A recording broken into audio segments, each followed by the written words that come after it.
राष्ट्रीय भीम आर्मी सेनेचे राष्ट्रीय अध्यक्ष आर पांड्यन यांच्यावरती दुसऱ्यांदा प्राणघातक हल्ला झाला असून हा प्रकार लोकशाही आणि सामाजिक न्याय व्यवस्थेवर सरळ आघात करणारा आहे। या गंभीर घटनेबाबत आर पांड्यन यांनी आज पत्रकार परिषद घेऊन स्पष्टपणे आपली भूमिका मांडली। त्यांनी सांगितले की हा हल्ला माझ्यावर नाही तर लाखो शोषित, वंचित आणि अन्यायाविरोधात आवाज उठवणाऱ्या प्रत्येक कार्यकर्त्यावर आहे। हा एक नियोजित कट आहे। यावेळी आर पांड्यन यांनी केंद्र आणि राज्य सरकारकडे मागणी केली आहे की या प्राणघातक हल्ल्याचा मास्टरमाइंड कोण आहे, माझ्यावर झालेल्या प्राणघातक हल्ल्याची चौकशी करण्यात यावी, तसेच मला व माझ्या कुटुंबाला तात्काळ सुरक्षा पुरवावी, तसेच हल्लेखोरांवरती त्वरित गुन्हा दाखल करून अटकेची कारवाई करावी अशी मागणी आर पांड्यन यांनी पत्रकार परिषदेतून केली आहे।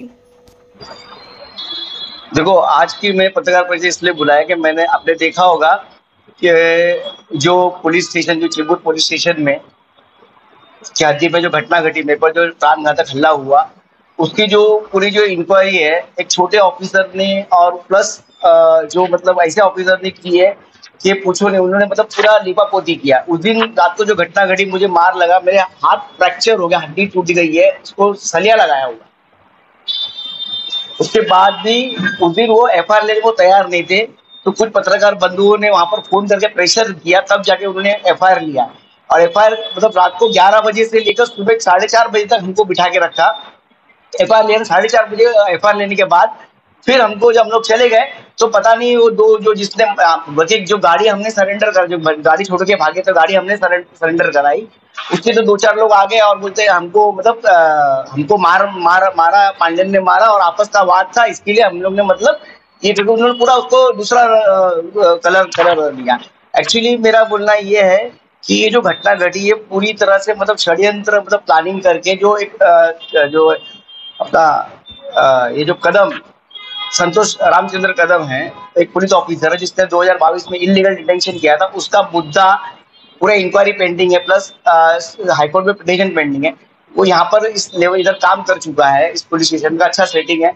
और ये जो काम सुपारी लेके सचिन वाजे का, ये दूसरा सचिन वाजे पुलिस खाते में संतोष कदम, ये इस तरह उसका ऑलरेडी पहले भी उस पर बहुत सारे आरोप लगे, कहीं कहीं क्या क्या किया है। तो ये चाहता है कि मतलब उसको पूरा एविडेंस के खिलाफ है, तो ये कहीं ना कहीं मैटर ये होगा तो उसकी नौकरी पे जाएगा या उसको नौकरी से बर्खास्त किया जाएगा। उस दिन जब मैं घटना घटी, उस दिन मैं पुलिस स्टेशन में था, तो उसको पूरे कमिश्नर ऑफिस से वहां से फोन आ रहे थे, किसको, लोकल ऑफिसर को, दो जो दूसरा मनोज करके जो है उसको फोन कमिश्नर ऑफिस से आ रहे थे, और जैसा उनको बोला जा रहा था वैसे उसी तरह से वो काम कर रहा था। वो एफआईआर लेने को तैयार नहीं था, एफआईआर भी लिया तो मामूली कलम से, एकदम मामूली कलम में लिया। और ऊपर से मेरा बोलना है जो 2 या 3 लड़के इन्होंने पकड़े हैं, ये वो लोग नहीं जिसने मुझे मारा है, ये इन्होंने लिपापोती करने के लिए लाके इन्होंने दिखाने के लिए उन्होंने किया हुआ है। और मेरा मुद्दा ये है कि जो घटना घटी इसके पीछे मेन इंटेंशन क्या था, वो मुझे क्यों मारना चाहते थे, वो तथ्य निकालना है। वो छोड़ते हुए इन्होंने क्या कर दिया, क्रॉस कर दिया, वो तो चल के जा रहा था, धक्का लग गया और हमने आर पांड्यन को मार। इस तरह का इन लोग लिपापोती करके इसको मतलब पर्दा डाला। तो जिस अधिकारी पर आप आरोप लगा रहे हैं, उस अधिकारी के खिलाफ आपने क्या कुछ शिकायत? जिस अधिकारी के खिलाफ जो आपने मैं कंप्लेंट कर रहा हूँ, वो अधिकारी के खिलाफ अपना हाईकोर्ट में पिटीशन पेंडिंग है, और ऑलरेडी उनकी इंक्वायरी इधर आरसीएफ में एसीपी के पास है, जो हमको बुलाते ही नहीं है। हमने लेटर भी दिया है कि एसीपी को, कि आरसीएफ में जो एसीपी को, भाई हमको बुलाओ, हमको इन्वेस्टिगेशन करना है, जो एविडेंस हमने लगाया उसके बारे में आप ये करो करके। उसके लिए कोई बुलाते ही नहीं है। हम लोग जाके थक गए, आज टाइम नहीं है, कल आओ, परसों आओ, इतना क्या अर्जेंट है, इस तरह की उनकी बातें रहती है। आपने आज तक ये नहीं बताया कि आप जिन्होंने हमला किया वो क्यों, या आपको आश्चर्यचकित है? बिल्कुल, जिसने हमला किया ये प्यादे हैं, इनका इस्तेमाल किया। आपने देखा होगा अनएम्प्लॉयमेंट बहुत है और नशागर्दी बहुत है। आजकल आप किसको भी पैसा दोगे तो कोई भी काम करने को होता है। ये षड्यंत्र करके, इनका इस्तेमाल करके मेरे तरफ मतलब प्राणघातक हमला कराया है। और जो लोग मुझे मारना जो आए, उनका कोई रोल नहीं है, मतलब उनको मुझसे कोई इंटरेस्ट ही नहीं है। वो जो कुछ किया है, जो ऊपर से जो उनको जो पैसा देके जो उनके आका ने कराया, उन्होंने किया। आप एक भारतीय की पार्टी आपने बनाई, क्या बात है, और इस तरह से पुलिस की कार्रवाई निष्क्रिय रूप से, कैसा लगता है कि कानून व्यवस्था? देखो, कानून व्यवस्था तो चरमराई हुई। आपने देखा, देखो पहले भी मैंने बहुत सारे मुद्दे उठाए, तो कहीं ना कहीं मैं हमेशा जब भी मुद्दा उठाता तो पुलिस व्यवस्था या कानून व्यवस्था है अपनी, जो सिस्टम है, कहीं ना कहीं मुझे दबाने के लिए कुछ ना कुछ करती है। लास्ट टाइम भी उन्होंने मेरे अच्छा खासा गरीबों का प्रोजेक्ट था, उसकी खिलाफ वो मुझे आरोप किया और मुझे उसको प्रोजेक्ट को बंद करा। उसमें मुझे 8 महीने घसड़ दी क्योंकि मैं बार के खिलाफ जा रहा था। सिस्टम बार के खिलाफ मेरा लड़ाई तेज आंदोलन चल रहा था, बहुत फर्क पड़ रहा था। तो बार माफिया ने मिलकर वो कांड किया जिसके अंदर ये इन्वॉल्व है। इसको बहुत बड़ा पैसा मिला, संतोष कदम को उस कांड के लिए बहुत बड़ा पैसा मिला मुझे अंदर डालने के लिए। सर, विधानसभा सत्र जो है चालू है, मुख्यमंत्री जो गृह मंत्री है पुलिस के, उनसे किस तरह की मांग करना चाहेंगे संतोष कदम?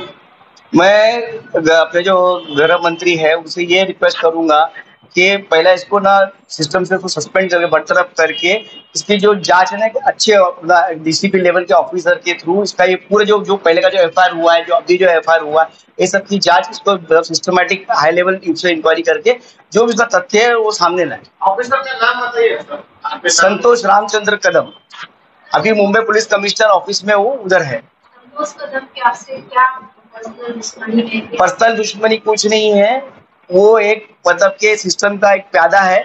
उसने क्या किया है कि मुझे जब मैं बार का मुद्दा जब चल रहा था तो उस टाइम मुझे उसने बुला के मुझे बोला था कि ये जो बार का मुद्दा तुम हटा दो, इसको बंद कर दो, बोला तो तकलीफ होगी। तो मैंने उस चीज को माना नहीं, मैं एग्री नहीं हुआ क्योंकि पूरे वाशी से कुछ जो वाशी से जो कुछ ऑफिसर्स थे, वाशी का बहुत बड़ा था, तो आते थे मिलते थे, तो यहाँ से उनको कुछ उनकी सब सेटिंग हुई, वही भी मतलब उनका जाना। तो क्या हुआ उस टाइम उनका क्या आपस में साटे लोटे हुए कि उस टाइम उन्होंने ये मुझे बुला के बोला कि भाई पांडन जी सब तू बाहर के मुद्दे से दूर रहे तो कुछ तकलीफ में आएगा। तो मैंने एग्री नहीं किया। तो फिर इन्होंने अपना घर का कुछ कंप्लेंट थे उठा के उस कंप्लेंट के अंदर उसने एफआईआर बना के मुझे 25 तारीख को अरेस्ट किया, 25 तारीख को उठा लिया और मुझे डिटेक्शन 26 तारीख का दिखाया, पूरा एक दिन बाद। वो सब पूरा एविडेंस मैंने जमा किया, पूरे एविडेंस एक इसका एविडेंस है जमा किया। इसका ट्रांसफर हो गया है 24 अप्रैल को और ये तक 26 अप्रैल का एफआईआर लिख रहा है, उसका डिटेल में ट्रांसफर, वो सब पूरा आरटीआई से अपने इन्फॉर्मेशन निकाल के पूरा एप्लीकेशन मैंने डाला हुआ है। कोर्ट में भी आपने देखा, हाईकोर्ट में भी ऐसा है ना कि पैसा देके डेट आगे पीछे कर सकते हैं। अभी हमने डेट डाल के एप्लीकेशन डाला, पिटीशन, उधर जब डेट आता है तो डायरेक्ट रीच नहीं होता, डायरेक्ट 90 नंबर 60 नंबर ऐसा होता है कि रीच ही नहीं होता। सर, एक बहुत बड़ा सवाल उठता है, एक पुलिस अधिकारी, दूसरा जो पकड़े गए उनको निर्दोष साबित करना, तीसरा एफआईआर लेने में देरी, क्या पूरा ये मामला क्या नजर आता है आपको? टेक्निक अगर आप क्या पूरा मामला नजर आता है? ठीक है, समझ करना के बाद निर्दोष व्यक्ति के पकड़ के गिरफ्तार किया, तो कैसा पूरे मामले को कैसे आप देखते? देखो, ये पूरी तरह से ना षड्यंत्र है मेरे खिलाफ, क्यों मैं आए दिन कुछ ना कुछ मुद्दा उठाता हूँ जो मतलब के लोगों के हित का रहता है या जिस पर सिस्टम के खिलाफ रहता है। अभी हम लोगों ने जो SC/ST का जो मुद्दा था वो भी हमने उठाया, जिसके अंदर 20 साल से हमारा मतलब जो बाय लॉज है, मतलब हमको आरक्षण दे दिया, पर उसका जो लॉ बनाना था, लॉ नहीं बनाया। उस मुद्दे को लेकर अभी रिसेंटली वही चल रहा था। इसे मतलब सिस्टम के अंदर मतलब हमारा लेटरिंग थ्रू सब चल ही रहा है, भले हम आंदोलन मोर्चा नहीं कर पा रहे, लेकिन हम लोग पेपर वर्क से मतलब संघर्ष चालू है। तो ये सब चीज को कहीं ना कहीं रोकना चाहिए, क्योंकि ये सब मतलब मुझे कहीं ना कहीं मतलब आड़ा डालने के लिए सब किया जा रहा है। सर, बहुजन नेता के रूप में आपका नाम जो है उभरता हुआ आ रहा है और बहुजन नेता पर हल्ला होता है, पुलिस जिस तरह से धीमी गति से चल रहा है उस पर मतलब क्या लग रहा है? देखो, अम्बेडकरी मूवमेंट में पहला बहुत एकता थी, लेकिन जब से कुछ जो अम्बेडकरी नेता, जो बहुजन नेता बीजेपी के गोद में जाके बैठ गए, उनको लॉलीपॉप दे दिया बीजेपी ने, तो आप किसी अम्बेडकरी मतलब तो लोगों को मारो भी हो, अत्याचार भी हो, तो कोई आवाज नहीं उठाता। क्यों? क्योंकि लॉलीपॉप दिया, वो चूसते बैठे हुए। इसकी वजह से हमारे पास अगर और भी हल्ला होगा, हमारी जान भी चल जाएगी, तो कोई आदमी हिलेंगे नहीं। क्यों बोलेगा अरे वो ये है, वो ये है, सब पार्टी के नाम से, इसके नाम से, जाति के नाम से लोग डिवाइड करके लोग काम करते हैं। सर, आप पे हमला होता है और आप ही के ऊपर प्रोसेस होता है, कैसा देखते हैं आप? मैं वही तो बोल रहा हूँ ना, इन्होंने उस चीज को, जैसा मैंने उनका नाम बोला कि मुझे इस पर डाउट है कि जो कदम ने किया है, तो इन्होंने क्या किया, उसको लिपापोती कैसा करेंगे। तो इन्होंने उस तरह का मतलब, जैसा मैं चला गया 4:30 बजे, अचानक 2 आदमी आ जाते हैं, खुद ही बोलते हैं कि मुझे पांडन ने मारा, और इनका उन्होंने मेरे को बुलाया भी नहीं, कुछ क्रॉस केस ले लिया, मतलब मेरे खिलाफ 24 ले लिया, और प्लस क्रॉस तो ले लिया, दिखाया भी नहीं कौन है, क्या है, कैसे लोग थे, क्या उसको मतलब पकड़ा भी, उसका रॉड भी रिकवर हो गया और तो GC भी हो गया और तो बेल भी हो गई। इससे बड़ी बात है, वो बेल भी हो गई, वो भी लोअर कोर्ट से।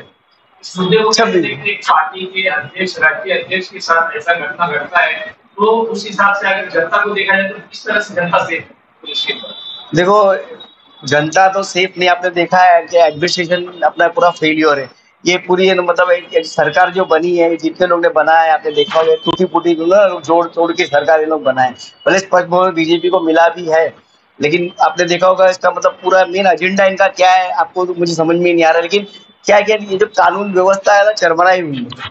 इन लोगों को ना सब जितने भी लोग मंत्री लोग बने हुए हैं, सबको ना ईडी का डर दिखा दिखा के ये सब सिस्टम में लाए हुए हैं, और वो लोग डर के मारे ऐसा है कि मुझे नहीं लगता है मतलब कि लोगों का भला होगा इसके साथ। सर अगर आपको न्याय नहीं मिला तो अगला कदम क्या होगा?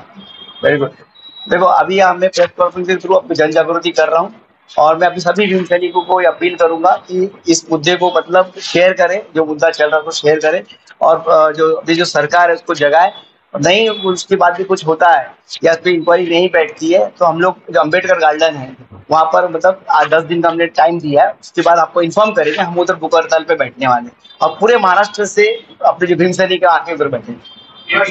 सरकार से क्या आपकी डिमांड है? सरकार से ये डिमांड है कि जो मेरा जो अत्याचार हुआ है, जो हो रहा है जानबूझकर, ये मेरा दूसरा हल्ला है। इससे पहले भी 2022 में मेरे पे हल्ला हुआ था, मेरी गाड़ी पर हल्ला हुआ था, उसका मैंने फुटेज भी दिया, तो भी उसमें कोई गिरफ्तारी नहीं की थी। वो भी ट्रॉम्बे सेक्शन में हुआ था, कोई गिरफ्तारी नहीं हुई थी, कुछ नहीं हुई थी। वो भी मैटर इसी दब के चला गया, नॉर्मल एनसी लिया उन्होंने, बल्कि फुटेज मिला था, फुटेज किसने तोड़ा उसका फुटेज मिला था, उसको गिरफ्तार भी नहीं किया, कुछ भी नहीं किया। उसके बाद मैं जेल चला गया था, तो वो पूरा मैटर दब गया। उसके बाद अभी वापस आया हूँ, तो अभी दूसरा हल्ला है, पहला हल्ला नहीं दूसरा हल्ला है। अभी भी मतलब पुलिस लीवापोती कर रही है। मतलब मैं यही बोल रहा हूँ कि जानबूझकर हो रहा है मेरे पर, और ये सोच समझ कर हो रहा है। सर क्या लग रहा है कि बहुजन समाज का आवाज जो है दबाने की कोशिश चल रही है? बिल्कुल बिल्कुल, बहुजन समाज का आवाज तो दबाया जाता है, आज से नहीं सदियों से दबाया जाता है। जो भी बहुजन नेता भी आज मैं पढ़ा लिखा इंटेलेक्चुअल हूँ, हर बात पे उनको आंसर दे सकता हूँ, तो ऐसे लोग नहीं चाहते कि आगे बढ़े। सर सुरक्षा के मामले में आप असुरक्षित महसूस करते हैं? बिल्कुल असुरक्षित महसूस करता। अभी मैं घर से निकलता हूँ तो डर लगता है, पता नहीं कोई नया चेहरा दिखता है तो पता नहीं कौन होगा क्या होगा, तो डर तो लगा ही रहता है। मुझे मेरे परिवार मेरी 4 बेटी है, मुझे उसका भी डर लगता है। पर उन लोग उनको सुरक्षा नहीं देंगे, हम लोग सुरक्षा नहीं देंगे। ये लोग देते किसको, जो ऑलरेडी वीआईपी जो ऑलरेडी जेट से उनको ही सिक्योरिटी बढ़ाते हैं लोग, जिसको जरूरत है उसको नहीं देते।